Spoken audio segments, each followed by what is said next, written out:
हर हर महादेव विद्यार्थियों, केएसजी कोचिंग के YouTube channel में एक बार फिर से आपका स्वागत है। सबसे पहले आप सभी को धन्यवाद देना चाहता हूं, जिसकी वजह से आपका केएसजी कोचिंग का यूट्यूब चैनल अप्रूव्ड हो गया है और अब हम निरंतर वीडियो डालते हुए आगे चलेंगे। तो अब हम अध्ययन करेंगे आज मगध साम्राज्य के उत्कर्ष के कारण। देखो, हमने हिस्ट्री जो पढ़ाई वो पूर्णतः शुरू से प्रारंभिक तौर पे सिंधु घाटी सभ्यता से शुरू किया था। फिर इसके बाद में थोड़ा बौद्ध धर्म के बाद में काफी लंबा गैप लिया, 1-2 महीने हो गए। अब हम निरंतर डालते रहेंगे वीडियो, तो आप ज्यादा से ज्यादा जुड़े रहे, लाइक और शेयर करते रहे अपने दोस्तों को। तो मगध साम्राज्य, कल इससे पहले वाले वीडियो में हमने देखा था कि 16 महाजनपद थे। उनमें जो मगध साम्राज्य था, मगध यानी जो बिहार, वर्तमान बिहार में पड़ता है, तो वो मगध का उत्थान होता है। और मगध का उत्थान ऐसा होता है कि मगध सभी 16 महाजनपदों को जीत के अपने अंदर समाहित कर लेता है। तो ऐसे क्या कारण थे कि मगध ने सभी 16 महाजनपदों को जीत लिया? तो इसका सबसे पहला कारण था इसका भौगोलिक और सामरिक महत्व। भौगोलिक एवं सामरिक महत्व।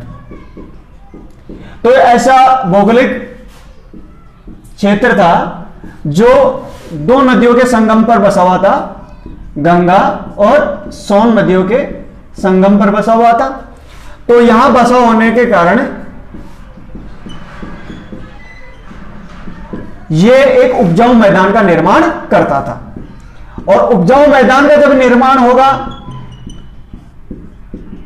तो वहां पे कृषि अवशेष अधिशेष बचेगा, और जब कृषि अधिशेष बचेगा तो व्यापार में वृद्धि होगी, और जब व्यापार में वृद्धि होगी तो कहीं ना कहीं इकोनॉमिक ग्रोथ करेगी। और दूसरा, इससे नौकायन सुगम तरीके से हो जाता था। नौकायन और सिंचाई की भी, नौकायन और सिंचाई की सुविधा भी उपलब्ध थी। चौथा, इसका विकसित मगध साम्राज्य का उत्कर्ष का कारण था यहां पे खनिज संसाधनों की बहुलता होना। खनिज संसाधनों की बहुलता होना। अभी भी आप देखते होंगे कि जो छोटा नागपुर का पठार है उसे खनिजों का अजायब घर कहा जाता है। तो छोटा नागपुर का पठार भी इसी के अंदर आता था, बिहार के अंदर ही, मगध साम्राज्य के अंदर आता था। तो खनिज संसाधनों से ज्यादा लोहे का वगैरह खोज हुई, उससे मजबूत तलवारों का निर्माण हुआ, और मजबूत तलवारों के साथ साथ कुल्हाड़ियों का निर्माण हुआ। कुल्हाड़ियों से एक तरफ किसान ने जंगलों को काट काट के कृषि क्षेत्र का विकास किया, तो दूसरी ओर योद्धा वर्ग ने क्या किया कि तलवारों के बल पे साम्राज्य का विस्तार किया। छठा, इसका जो विस्तार का कारण था वो था मगध साम्राज्य के महत्वाकांक्षी शासक। मगध साम्राज्य के महत्वाकांक्षी शासक, और महत्वाकांक्षी में सबसे महत्वाकांक्षी शासक जो थे वो नंद वंश था। और नंद वंश के बाद में जो मौर्य वंश हुआ वो भी काफी महत्वाकांक्षी शासक हुए। तो उन्होंने भी मगध साम्राज्य का विस्तार किया। और छठा और सातवां और अंतिम कारण जो था वो था इसके आसपास घने जंगल पाए जाते थे, और उन जंगलों में हाथी पाए जाते थे। और देखो, योद्धाओं के पास 2 चीज चाहिए, एक तो उसको लड़ने के लिए हथियार चाहिए, और दूसरा उसे जाने के लिए वाहन चाहिए। तो वाहन के रूप में अभी तक घोड़े, अश्वी काम में लिए जा रहे थे, तो अब उन्होंने हाथियों को भी प्रयोग में लेना शुरू कर दिया, और हाथियों के द्वारा आदि की सेना कुचल दी जाती थी। तो जंगल एवं हाथी भी इसके उत्कर्ष में महत्वपूर्ण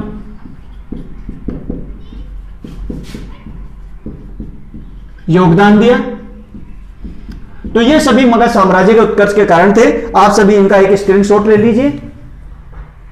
अब हम बात करते हैं मगध साम्राज्य के संस्थापक की। तो अगर संस्थापक की बात करें तो मगध साम्राज्य का संस्थापक जो है वो था वृहद्रथ। वृहद्रथ, ये क्वेश्चन कई बार पूछा जा चुका, इसको स्टार लगा के 100 घात लगा लेना। वृहद्रथ, जो मगध साम्राज्य का संस्थापक कौन था? वृहद्रथ। वृहद्रथ के बाद में बात आती है कि इसे वृहद्रथ वंश भी कहते हैं। और वृहद्रथ वंश में एक प्रसिद्ध शासक हुआ था, जो मैंने जब मगध साम्राज्य पढ़ाया था, महाजनपद काल पढ़ाए थे, उस दौरान मैंने आपको बताया था। तो उसमें एक प्रसिद्ध शासक हुआ था जिसका नाम था जरासंध। क्या नाम था? जरासंध। और जरासंध आप भगवान श्री कृष्ण का जब धारावाहिक आप देखे होंगे तो उसमें आप सभी ने सुना भी होगा, कृष्ण जी जब उसको भीम को इशारा करते हैं और उस तीर को फाड़ के और उल्टी तरफ फेंक देते हैं, वापस वो जुड़ता नहीं है, वो वाली कहानी आपने सुनी होगी। तो जरासंध इसका प्रसिद्ध शासक हुआ था। इसका संस्थापक कौन था? वृहद्रथ। आपको याद रखना, वृहद्रथ इसका पहला वंशज था जिसने मगध पर शासन किया था। अब मगध को जो वास्तविक रूप किसने दिया और मगध का एक्सटेंशन किसने किया, उसके बारे में अगर बात करें तो जहां से अपने को सोर्स मिलते हैं, प्रारंभिक सोर्स जो अपने को जहां से मिलते हैं, वहां से अपन चर्चा करें तो सबसे पहला वंश यहां पे हर्यक वंश माना जाता है। हर्यक वंश।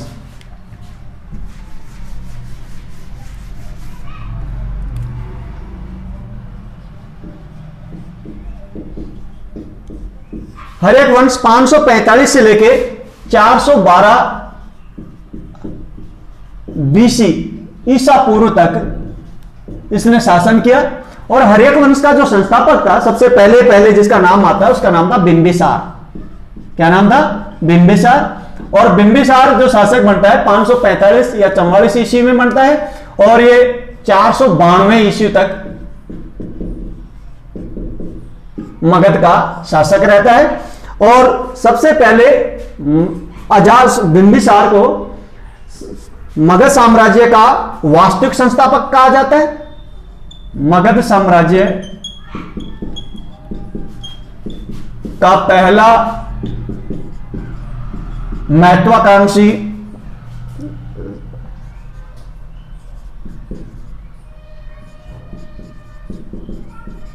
साम्राज्यवादी शासक भी कहा जाता है। और इसका उपनाम जो है वो कई बार पूछा जा चुका है। इनका उपनाम था श्रोणिक।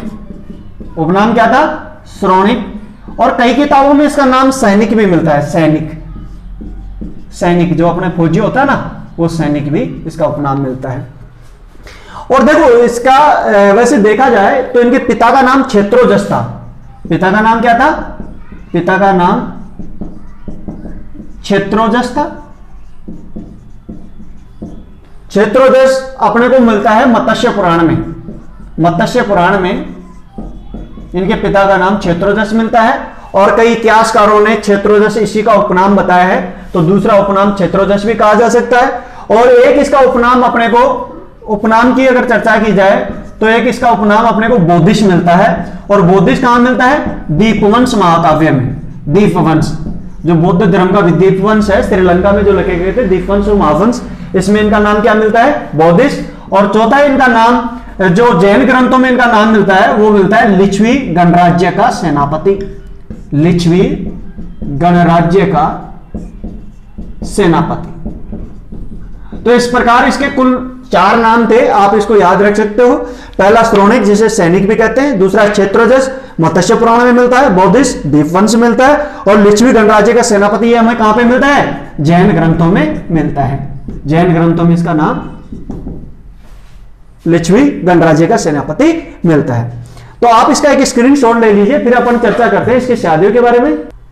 अब अगर विवाह की बात की जाए तो इनके 3 प्रसिद्ध विवाह हुए थे, तो उनके बारे में चर्चा करते हैं। वैसे शादियां तो काफी हुई थी लेकिन 3 प्रसिद्ध हैं। पहली इनकी पत्नी का नाम था कौशला देवी।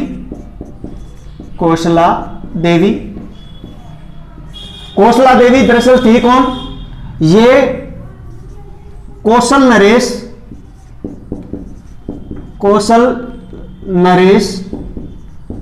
प्रसेनजीत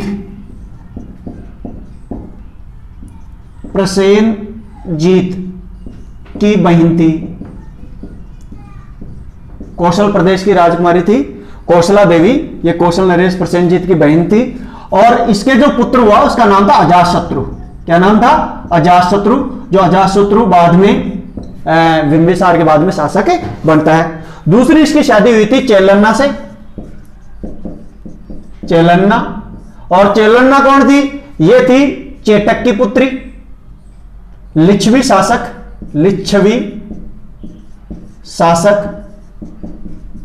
चेटक की पुत्री।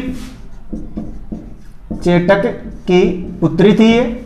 और इसके जो 2 पुत्र हुए थे उनका नाम था हल्ल और बेहल्ल। हल्ल व बेहल्ल। अच्छा याद रखना, लिच्छवी शासक जो चेटक था उसकी बहन का नाम क्या था? इसकी बहन का नाम था त्रिशला देवी।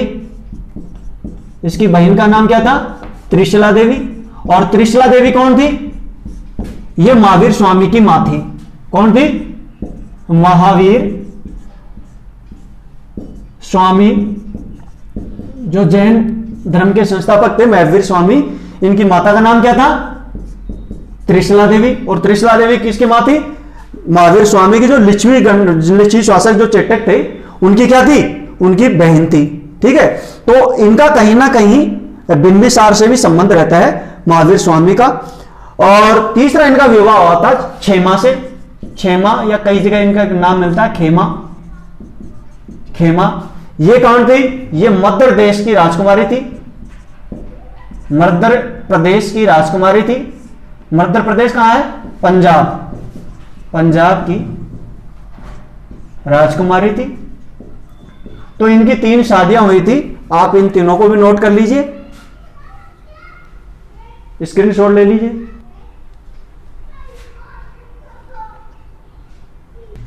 अब बात करते हैं कि किस प्रकार बिंबिसार ने मगध साम्राज्य को स्थायित्व दिया। तो सबसे पहले उसने जो कार्य किया वो किया, इसने अपनी एक राजधानी स्थापित की जिसका नाम था राजगृह। राजधानी का क्या नाम था? राजगृह। फिर इसने जो साम्राज्य विस्तार किया इसमें 2 नीतियां अपनाई इसने, एक तो युद्ध नीति और एक दूसरी विवाह नीति। विवाह नीति के द्वारा उसने क्या किया? उसने पहले शादी जो की मगध साम्राज्य, ये मगध साम्राज्य यहां पड़ता है, तो इन्होंने कौशल नरेश जो प्रसेनजीत थी उसकी बहन कौशला देवी से शादी की।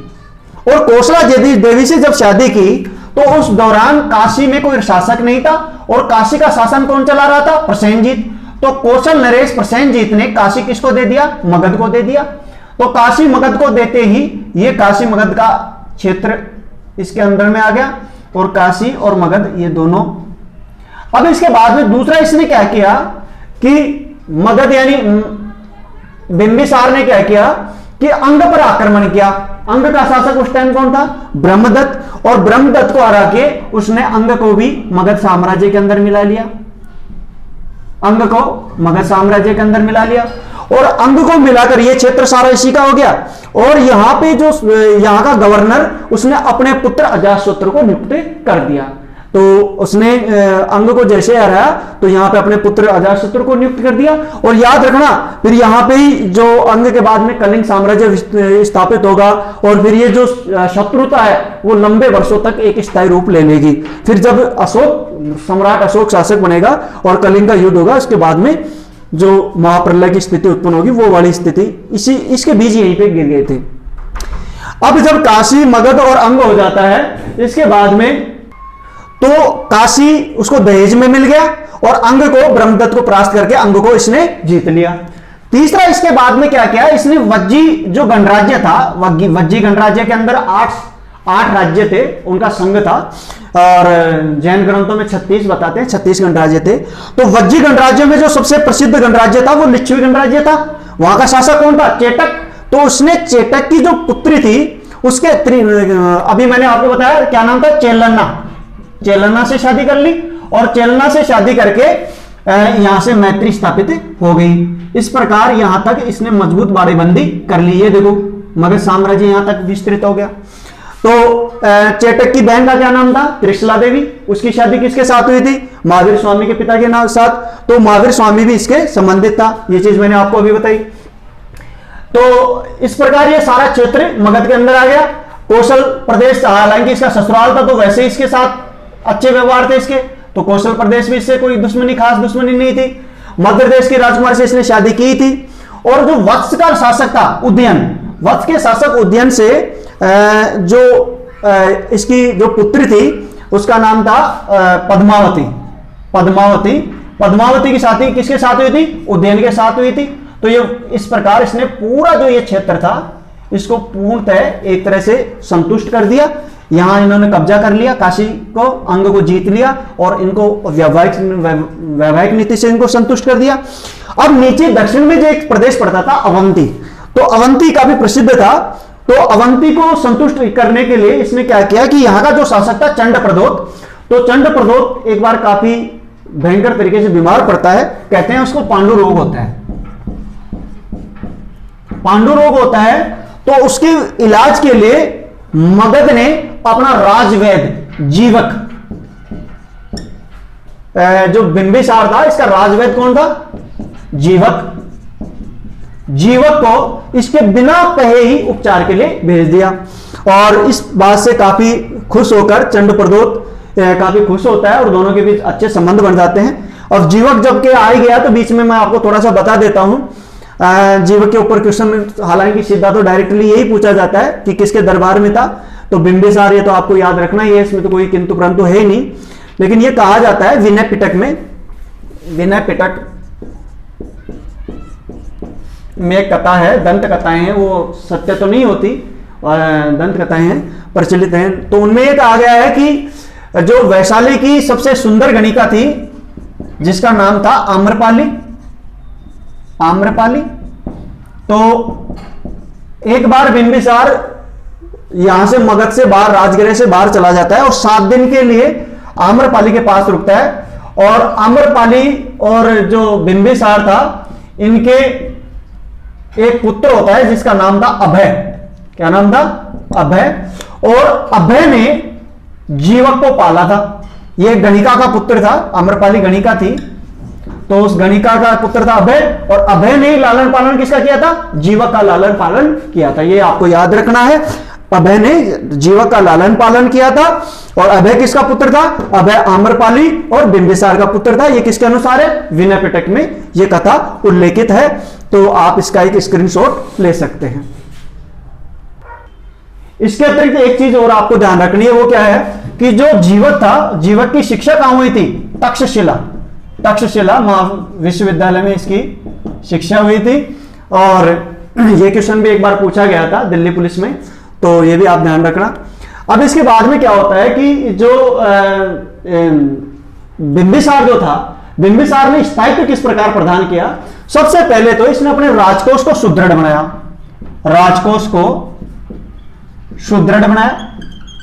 और दूसरा, करों में इसने वृद्धि नहीं की, इसने जो एक्सटेंशन किया वो भूमि क्षेत्र का एक्सटेंशन किया, क्योंकि इसने काशी, अंग क्षेत्र, वध क्षेत्र, इस प्रकार इसका कर का जो विस्तार हो गया वो इसने वृद्धि, मतलब उसमें इंक्रीज नहीं की, पॉइंट ऑफ वृद्धि नहीं की, इसने क्षेत्र में वृद्धि कर दी। दूसरा, इसने क्या किया? अपनी सेना को दो टुकड़ों में विभाजित किया। सेना का विभाजन कितने टुकड़ों में किया? 2 में। एक स्थायी सेना होती थी और एक अस्थायी सेना होती थी। अस्थायी सेना केवल युद्ध के समय निर्मित होती थी और अस्थायी सेना को मिलिशिया कहा जाता था। यह क्वेश्चन याद रखना, एक बार यूपीएससी में पूछा गया था, यूपीएससी प्रीलिम्स में। मिलिशिया संबंधित है अस्थायी सेना से, और जो स्थायी सेना होती थी उसे सर्वाचक महापाल,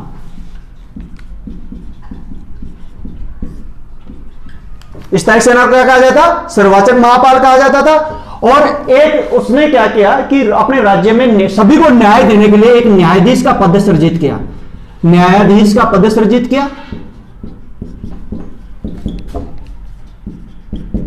जिसे व्यवहारिक महापाल कहा जाता था। और इन्होंने क्या किया कि बौद्ध धर्म को संरक्षण दिया। और बौद्ध धर्म, याद रखना, बिंबिसार के समकालीन महात्मा बुद्ध थे, और महात्मा बुद्ध का जो अंतिम समय में जब बीमार पड़ते हैं तो जीवक महात्मा बुद्ध का भी इलाज करते हैं। याद रखना, महात्मा बुद्ध का इलाज भी जीवक ही करते हैं। और इसके समकालीन थे, बिंबिसार उनका घनिष्ठ शिष्य था, तो उसी से प्रभावित होकर, महात्मा बुद्ध से प्रभावित होकर इन्होंने क्या किया कि बौद्ध भिक्षुओं के लिए एक तर्पणीय कर होता था।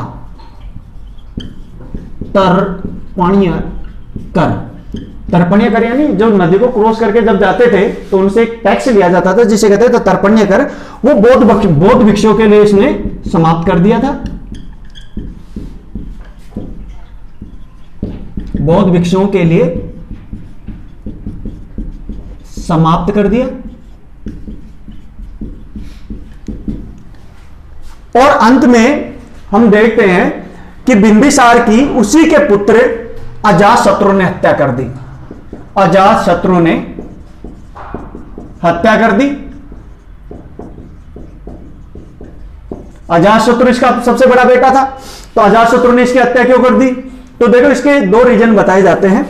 तो जो विनय पिटक जैन ग्रंथों की कहानी के अनुसार ये बताया जाता है कि इनके जो मैंने कहा कि कौशला देवी से अजातशत्रु पैदा हुआ था, और जो लिच्छवी नरेश चेटक की पुत्री जो चेल्लाना थी उनसे हेहल्ल और बेहल्ल पैदा हुए थे। तो इन्होंने क्या किया, अजातशत्रु एक तरह से अंग का गवर्नर था और धीरे धीरे समानांतर विकसित हो रहा था, बड़ा हो रहा था। तो उससे बिंबिसार को भी थोड़ा अपने अंदर खौफ सा पैदा हो रहा था, कई कार्य वो इसी तरीके से कर रहा था।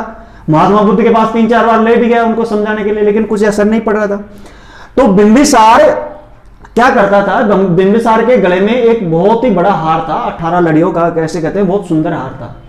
और दूसरा एक हाथी था जिसका नाम था सेचनक, और कई किताबों में सैनक भी लिखा हुआ है, सैनक, जो भी है हाथी का नाम था। तो हाथी इसको बड़ा प्रसिद्ध था। अजातशत्रु का सबसे प्रिय हाथी क्या नाम था, शेषनक या सैनक। तो इन्होंने क्या किया, बिंबिसार ने अपने पुत्र हल्ल और बेहल्ल को, हल्ल व बेहल्ल को शेचनक हाथी पर बैठाकर उनके मामा के यहां यानी लिच्छवी गणराज्य में चेटक के पास भेज दिया। कोई बात नहीं, लेकिन उसने जाते जाते क्या किया, अपने गले से जो वो मोती के हार था वो भी निकाल के उनके गले में डाल दिया। इस बात से बहुत ज्यादा क्रोधित हो जाता है कौन, अजातशत्रु।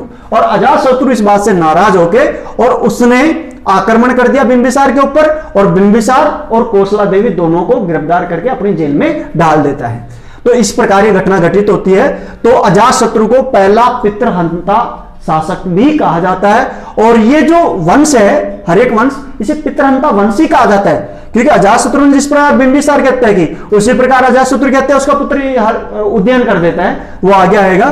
तो ये आप चीज स्क्रीनशॉट ले लो, फिर इसके बाद में हम अध्ययन करेंगे अजातशत्रु को। अब हम चर्चा करेंगे अजातशत्रु के ऊपर। तो अजातशत्रु 492 में शासक बनता है, जो 460 ईस्वी तक शासक रहता है, ईसा पूर्व तक। देखो दरअसल इसने जो अपने पिता को 493 के आसपास इन्होंने गिरफ्तार कर लिया था, लेकिन उसकी हत्या 492 में करता है। और हत्या क्यों करता है, इसका कारण बनता है। तो दरअसल यह कहा जाता है कि जो महात्मा बुद्ध था उसका जो चचेरा भाई था, एक तो आनंद था, एक देवदत्त था। तो आनंद तो इनका प्रिय शिष्य बन जाता है और उसका बड़ा भाई था, और एक देवदत्त था। तो देवदत्त महात्मा बुद्ध का विरोधी था, और देवदत्त जो विरोधी था महात्मा बुद्ध का, वो प्रबल शत्रु, प्रबल दोस्त किसका था, अजातशत्रु का। तो विनय पिटक के अनुसार ये कहा गया, ये कहानी विनय पिटक में मिलती है कि देवदत्त के बहकाने पर अजातशत्रु ने अपने माता पिता मतलब बिंबिसार और कौशला को गिरफ्तार किया था। इस बात से नाराज हो जाता है कौन, इसका मामा कौशल नरेश प्रसेनजीत, क्योंकि उसकी बहन को गिरफ्तार कर लिया था। बहन और बहनोई को गिरफ्तार करने से नाराज होकर उसने क्या किया, सबसे पहले जो काशी दहेज में दिया था अपनी बहन को, वो काशी पर पुनः अपना नियंत्रण स्थापित कर लेता है। कौशल प्रदेश, ध्यान रखना, कौशल प्रदेश का ही राजा कौन था, राम था। कौशल्या के राजा राम, पतित पावन सीताराम। तो प्रसेनजीत ने वापस काशी पर अधिकार जमा लिया। इस बात से नाराज हो जाता है कौन, अजातशत्रु। और अजातशत्रु ने आक्रमण कर दिया किसके ऊपर, कौशल के ऊपर। अब कौशल के ऊपर जब आक्रमण किया, अपने मामा जी के यहां आक्रमण किया, तो मामा जी से एक बार तो पिट के आ गया। मामा जी नारा दिया उसे बुरी तरीके से, अच्छे तरीके से झंवारी दी उसे 151 की, वापस आ गया। लेकिन युवा था और युवाओं में जोश तगड़ा होता है। फिर दोबारा आक्रमण किया, फिर पिट के आ गया, फिर दोबारा आक्रमण किया। अब ये पैरा बूढ़ा आदमी, एक बार आक्रमण करे, 2 बार, तो वो भी एकदम थक गया। और तीसरी बार इसका जो आक्रमण था तो इतना भयानक था कि प्रसेनजीत उसको सहन नहीं कर पाया, और उसने अपना हार स्वीकार करके अपनी पुत्री बाजीरा, इसकी पुत्री का क्या नाम था, बाजीरा। तो बाजीरा की शादी किसके साथ कर दी, ये साथ कर दी अजातशत्रु की। तो इसने जो काशी दहेज में मिला था, अब उसे परमानेंट ही अधिकार कर लिया मगध ने। तो पहला तो यहां पे, अच्छा दूसरा रिश्ता, और अभी एक रिश्ता और उलझ रहा है जहां उसको मामला सेट करना था। एक मामा जी को तो सल्टा दिया, दूसरा मामा कौन था? वज्जी गणराज्य। वज्जी गणराज्य में कौन सा था? लिच्छवी। और लिच्छवियों में कौन था? चेटक, राजा चेटक। तो चेटक के दो भांजे थे, हल और बेहल। ये मामा जी के यहां आए हुए थे। अभी बताया मैंने पिछले 5 मिनट पहले कि गले में मोतियों का हार और शेषनाग हाथी लेके यहां पे मामा जी के आए हुए थे। तो अजातशत्रु ने संदेश भेजा हल और बेहल को, भाई मेरा हाथी वापस दे दो। हल बेहल ने जब मना कर दिया तो इसने उसके ऊपर आक्रमण कर दिया। ये हालांकि ये दंत कथा है, इसको सत्य नहीं माना जाता। इसके 3 कारण बताए गए हैं, वो तीनों मैं बता देता हूं। पहला, जो लिच्छवी गणराज्य पर आक्रमण का कारण है वो हल और बेहल, हल व बेहल, ये हमें जैन ग्रंथों में मिलता है। जैन ग्रंथों में इस कहानी का उल्लेख मिलता है कि जो हल और बेहल थे, उनका जो शेषनाग हाथी था, हाथी के अतिरिक्त ये दूसरा ये मोतियों का हार था, इसकी प्राप्ति के लिए अजातशत्रु ने लिच्छवी पर आक्रमण किया था। दूसरा, एक लेखक है जिसका नाम है बुद्धघोष। क्या नाम है? बुद्धघोष। उसकी एक किताब है जिसका नाम है सुमंगलिनी। उसमें एक अलग कारण बताया गया है, और वो कारण क्या है? उसमें यह बताया गया है कि गंगा नदी के किनारे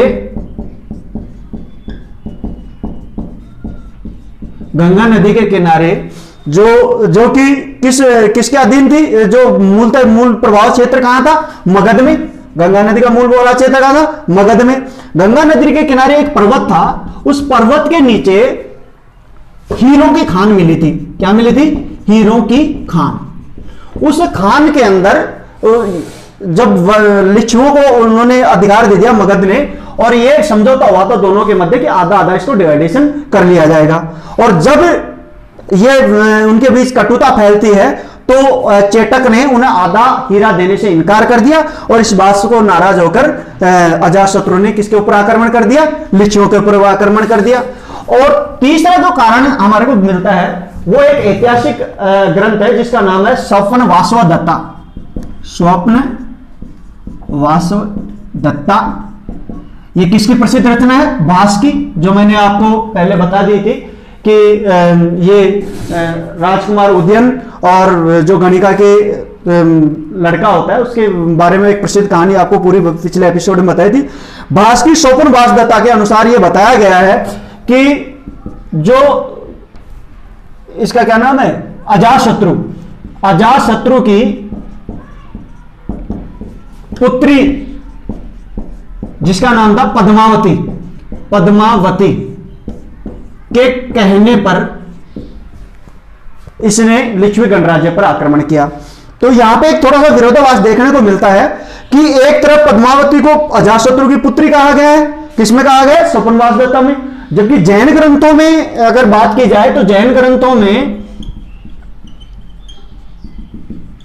अजातशत्रु की पत्नी कहा गया है। पर जो भी हो, पद्मावती का रिलेशन अजातशत्रु से अवश्य ही था। आप इसका एक स्क्रीनशॉट ले सकते हो। तो इस कारण अजातशत्रु ने किस पर आक्रमण कर दिया? वज्जी गणराज्य पर आक्रमण कर, लिच्छवी गणराज्य पर आक्रमण कर दिया।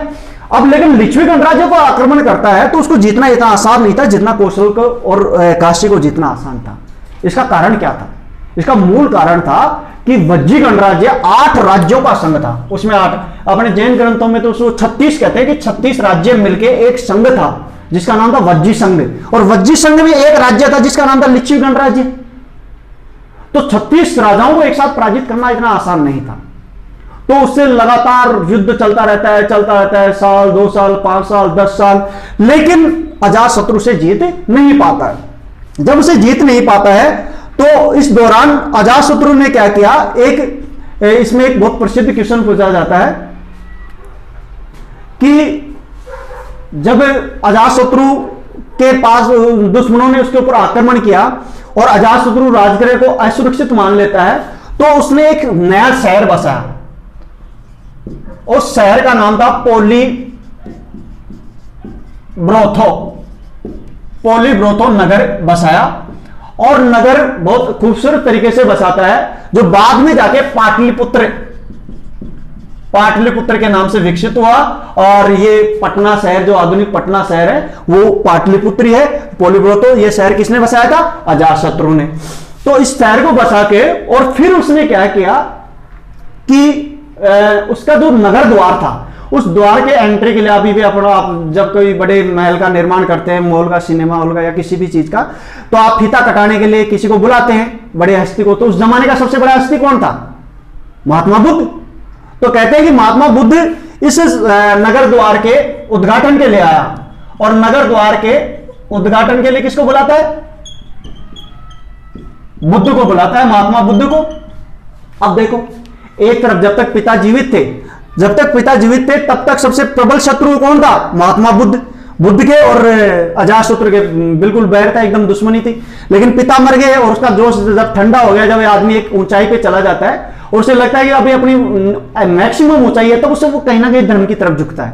तो उसे धर्म की में आस्था होती है और महात्मा बुद्ध, जो उसका प्रबल शत्रु होने के बावजूद भी, महात्मा बुद्ध को आमंत्रित करके उसको बुलाता है। और जब महात्मा बुद्ध आता है तो कहते हैं कि महात्मा बुद्ध ने उसे आशीर्वाद दिया, तथास्तु, विजयी भव, और जीत गया। दरअसल ये कहानी इस प्रकार थी कि इनका जो अजातशत्रु था, इसका एक मंत्री था जिसका नाम था वश्यकार। मंत्री का नाम क्या था? वश्यकार। तो वश्यकार प्रबल अनुयायी था किसका? महात्मा बुद्ध का।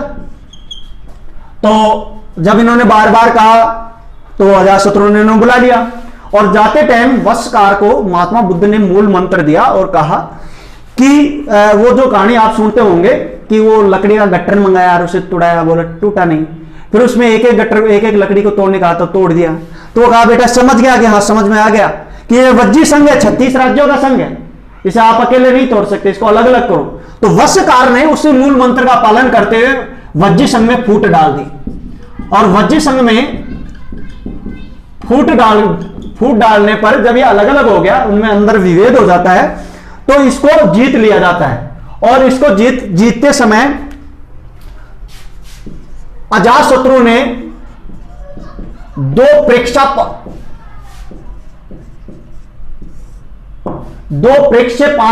प्रेक्षेपास्त्र मतलब ऐसे अस्त्र जो फेंक के चलाए जाते थे, गोला बारूद की तरह, जो उस जमाने में सबसे पहले गया था। हालांकि हमारे मध्यकाल में बाबर इसको लेके आएगा, जो तोपखाना वगैरह इसका उपयोग। तो सबसे पहले महाशिलाकंटक और एक और इसका वो था रथ मूसल। ये दोनों प्रेक्षेपास्त्रों का उपयोग किसने किया था? अजातशत्रु ने। और इसके माध्यम से इसने किसको जीत लिया? वज्र संघ को भी पराजित कर दिया। तो याद रखना, महाशिलाकंटक और रथ मूसल क्या है? प्रक्षेपास्त्र हैं, जो फेंक के शत्रु के ऊपर गोला बारूद के रूप में यूज में लिए जाते हैं। आप इसका भी एक स्क्रीनशॉट ले सकते हो।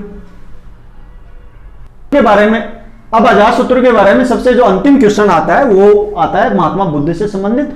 और महात्मा बुद्ध से संबंधित प्रश्न ये आता है कि महात्मा बुद्ध का निर्वाण किस शासन काल के दौरान, किस शासक के दौरान? तो मगध में उस टाइम शासक था अजातशत्रु। 483 BC में महात्मा बुद्ध का निर्वाण हुआ। और उस दौरान शासक कौन था? अजातशत्रु। तो याद रखना, अजातशत्रु उस दौरान मगध का शासक था, पहला क्वेश्चन। और दूसरा कि उसके जो अवशेष थे, उन अवशेषों पर उसने राजगृह में एक स्तूप का निर्माण कराया। राजगृह में अवशेषों पर स्तूप का निर्माण कराया। और तीसरा याद रखना कि 483 में ही राजगृह में जो सप्तकर्णी गुफा थी, मैंने आपको महात्मा बुद्ध में भी बता दिया था, सप्तकर्णी गुफा, उसमें पहली बौद्ध संगति का आयोजन हुआ। पहली बौद्ध संगति का आयोजन हुआ। उस टाइम शासक कौन था? अजातशत्रु। तो याद रखना, यह क्वेश्चन बड़ा इंपॉर्टेंट है। 483 BC में इस दौरान महात्मा बुद्ध का निर्वाण हुआ। और इसके बाद में इनके पुत्र जो थे उदयन, इनके पुत्र उदयन ने इनकी हत्या कर दी। उदयन ने, कई जगह उदयन भी लिखा होता है, कई जगह उदयन भी लिखा होता है, हत्या कर दी। और इसके बाद में शासक कौन बना? उदयन। आप इसका स्क्रीनशॉट ले सकते हैं। अब उदयन के बारे में, उदयन 460 बीसी में शासक बना, जो 15 साल शासक है, 445 ईस्वी में। इसके बारे में सबसे पहला जो क्वेश्चन पुट हुआ होता है, द्वितीय पितृहंता शासक। द्वितीय पितृहंता शासक कौन था? उदयन था। अच्छा, दूसरा इसके बारे में था, जो इसके पिता जो थे वो जैन धर्म, बौद्ध धर्म के उपासक थे, लेकिन ये जैन धर्म का उपासक बन जाता है। जैन धर्म का उपासक बन जाता है। और ये कहा जाता है कि ये जो अंतिम समय था उसमें ये जैन साधु ही बन जाता है। तीसरा इसके बारे में जो महत्वपूर्ण क्वेश्चन पूछा जाता है, जो मैंने अभी आपको बताया, इसके पिता ने जो पोलीब्रोथो शहर बसाया था, उसका नामांकन क्या किया इसने? पाटलिपुत्र। पाटलिपुत्र। और इसको अपनी राजधानी बनाया, अपनी राजधानी बनाई। तो पाटलिपुत्र की राजधानी किसने बनाई थी? उदयन ने। मगध की राजधानी अब राजगृह की जगह क्या हो गई थी? पाटलिपुत्र। और चौथा क्या होता है कि जैन धर्म का उपासक होने के नाते इतना जैन धर्म इतना अटूट विश्वास था कि अंतिम समय में जब 10-5 साल रहते हैं तो ये जैन भिक्षु बन जाता है। वो उसके वस्त्र धारण करके और मठों में वगैरह ये घूमता रहता है। तो इसी दौरान क्या होता है कि अवंती का शासक जो था, अवंती के शासक ने अपने एक राजकुमार था जिसका नाम था पालक। क्या नाम था? पालक। पालक के द्वारा इसकी हत्या करवा दी, इसकी हत्या करवा दी। पालक ने क्या किया कि जैन साधु का वेश धारण कर लिया और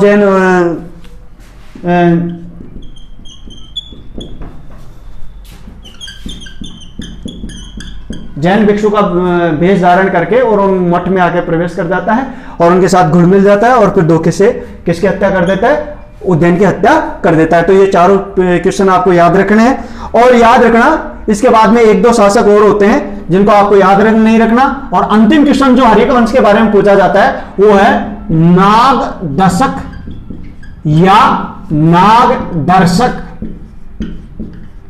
नागदशक या नागदर्शक, जो कि हर्यक वंश का अंतिम शासक था। हर्यक वंश का अंतिम शासक। हर्यक वंश का अंतिम शासक कौन था? नागदशक या नागदर्शक। तो आज इतना ही। इसके बाद में जो अपना हर्यक वंश के बाद में कल शिशुनाग वंश, और शिशुनाग वंश उसके बाद में नंदवंश और मौर्य वंश में स्टार्ट से शुरू कर देंगे। तो आप सभी इसका स्क्रीनशॉट ले लो और लाइक और शेयर करने के लिए बहुत बहुत धन्यवाद। आप सभी ने इतना अमूल्य टाइम दिया और केएसजी कोचिंग का जो यूट्यूब चैनल है उसमें अप्रूव कराने के लिए आप सभी का जो सहयोग रहा उसके लिए एक बार पुनः आपको धन्यवाद। Thank you.